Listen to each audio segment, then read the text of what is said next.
Hi there, I'm Joanne Jaworski from TrueAuthenticPower.com.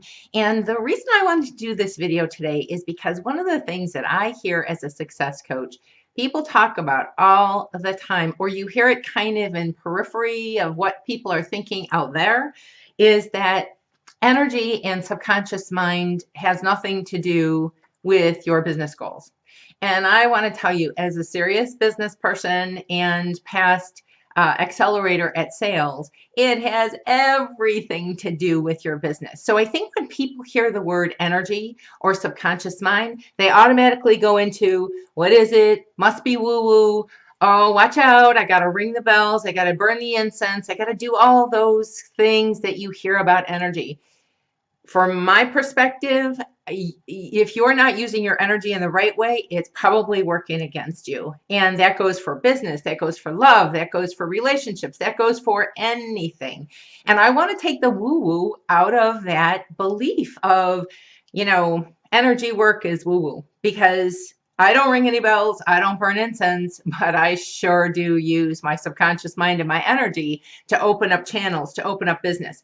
So, people get so afraid of what they don't know, but I want to tell you, you are using your energy all the time, if I could only talk, all the time, whether you know it or not. The question is it working for you or is it working against you? So let me give you some examples. If you are in your own business, or you're in sales or something business oriented, this can apply for anything. It can apply for love. It can apply for money. It can apply for clients, your business.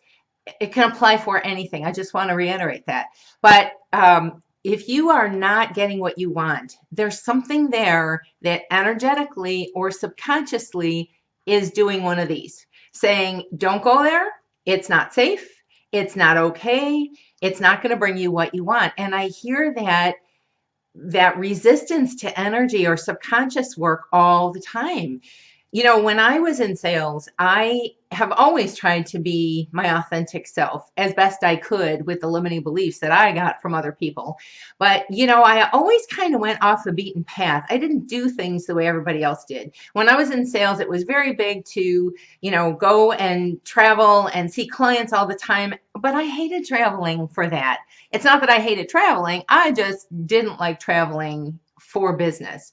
I didn't like mixing the two. I didn't like having to be at a certain place where I don't know and all that kind of stuff on a regular basis. It was tiring to me. And anybody who's been on the road who doesn't really like it, or traveling, plane traveling, whatever, if you don't like it, it can burn you out really quickly. Well, I'm a fan of traveling, but not for business.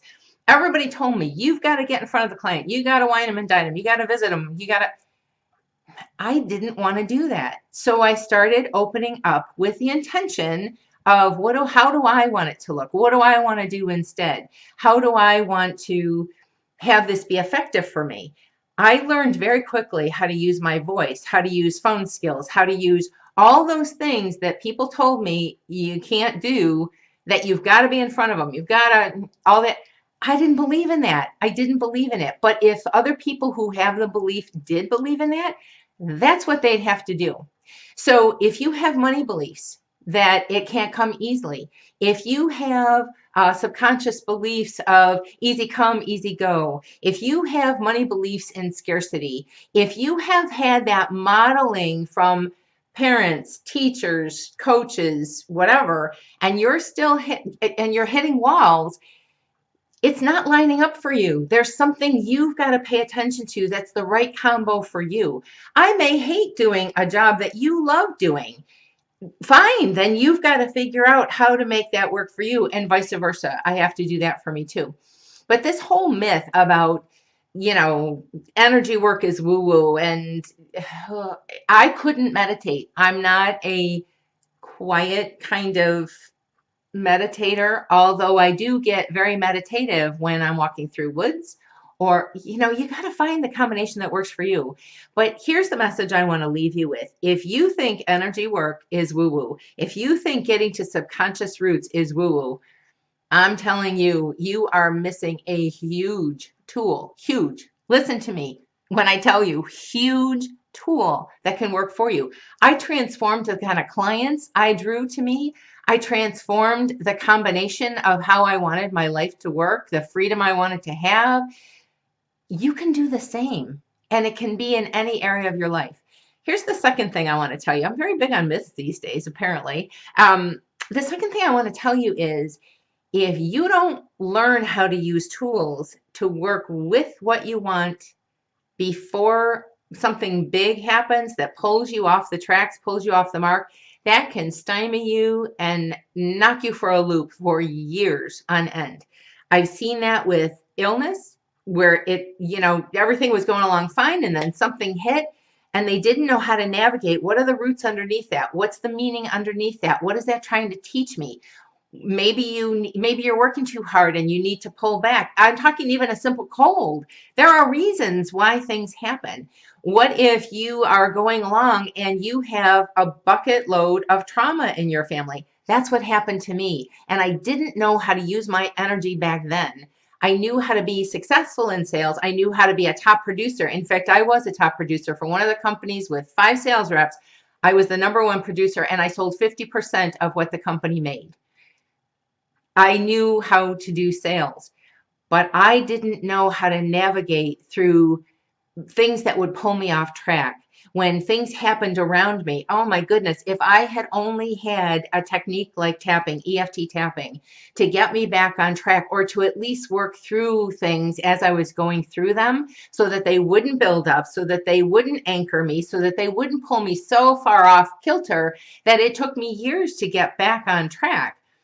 I could tell you it can save you a lot of heartache and a lot of pain. That's not to say that life isn't going to happen to you or that things aren't going to happen to pull you off the mark of what you're used to. I think that's almost built into life. The thing that I'm trying to impress upon you here is if you learn to use your energy and your subconscious mind and energetic tools before those traumas, tragedies, divorce, illness, something happens that you didn't see coming, a firing, you lost your job. If you learn to use your energy and work through those emotional things before they hit you and knock you for a loop for years, I'm telling you, it couldn't be further from the truth that, stay away from energy and subconscious mind because that's just woo-woo stuff. From one business professional, maybe to another, I'm telling you, when you learn the skills of tapping, building your confidence, building things that feel right for you and getting that lined up, and you can actually program that into your energy. When you learn how to do that, the sky's the limit. I have seen it with oodles of clients. And I will tell you, as a coach, it frustrated the bejeez out of me when people I was coaching were moving off the mark and farther ahead because I was still cleaning up from the thing that pulled me off the tracks of my life. I saw it in them and it was almost rewarding, not just rewarding, but it was encouraging to me to see clients out there change from the work that I was guiding them through. Not that I was doing for them, but I was guiding their energy to clean up things that were in their way. They're going far beyond me, and here I was still stuck. If I had learned these energy techniques, if I had learned about tapping, if I had learned about some of the subconscious beliefs from way back when that got in my way time and time again, even in different ways, not even from trauma and tragedy, just from different things of you can't do this, you can't do that, you're not supposed to have this, you're not supposed to have that, whatever it may be, those are subconscious blocks. And when you start pulling those apart, you start pulling them out of your energy. I use the analogy of a hot air balloon, and you're cutting off the sandbags that are keeping you down, keeping you stuck. I would encourage you, if you don't know about EFT tapping, if you are having confidence issues, if you are having trouble with, getting your manifestations of the desires that you want, there might be some of God in the universe working there to say, no, you're off path. That's not where I want you to go. But there may also be subconscious beliefs that have been handed down through generations and generations that say, don't go there, don't do it. That's not what our family does. That's not what's right. That's not what's possible. Think about those things and question what's right for you and what you've learned. And you can also find out more at my website, trueauthenticpower.com. I have some videos there. I have some explanation there. I have a lot of blogs there. If you aren't using your energy to work for you, chances are it could be either in neutral or even working against you. And what's the point of that? Don't overlook this for business, for love, for your life. It's so important and so powerful. The other thing you can do is go to my Facebook page, True Authentic Power. And because there I will list workshops or events or things that might be coming up now and then. And also on my website, there are products and things that you can try out and use and actually allow your energy to soar in business, in love, in life. So until our paths cross again, this is Joanne from TrueAuthenticPower.com. Bye-bye.